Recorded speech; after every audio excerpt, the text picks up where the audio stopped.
Robot का अजीब कारनामा। एक छोटे से शहर में अली नाम का एक ज़हीन लड़का रहता था। अली को मशीनें बनाने का बहुत शौक था। वो दिन रात अपने कमरे में नित नए तजुर्बात करता रहता।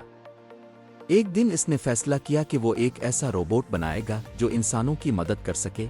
कई हफ्तों की मेहनत के बाद आखिरकार उसका रोबोट तैयार हो गया। अली ने इसका नाम रखा रोबोट। रोबोट आम रोबोट जैसा नहीं था। वो बात कर सकता था, मुस्करा सकता था और बच्चों के साथ खेल भी सकता था। शुरू में लोगों को यकीन नहीं आया, मगर जल्द ही रोबोट ने सबको हैरान कर दिया। एक दिन स्कूल के बाहर एक छोटा बच्चा अपना बस्ता नाले में गिरा बैठा। सब परेशान हो गए, मगर रोबोट फौरन आगे बढ़ा। इसने एहतियात से नाले में उतरकर बस्ता निकाल लिया।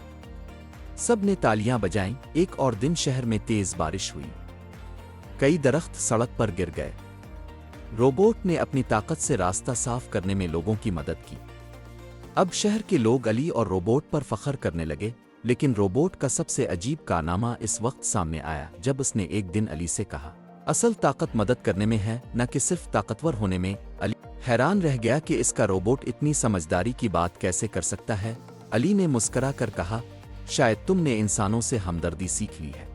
इस दिन के बाद रोबोट सिर्फ एक मशीन नहीं रहा, बल्कि सबका सच्चा दोस्त बन गया। सबक, इल्म और ताकत तभी खूबसूरत होते हैं जब उन्हें दूसरों की भलाई के लिए इस्तेमाल किया जाए।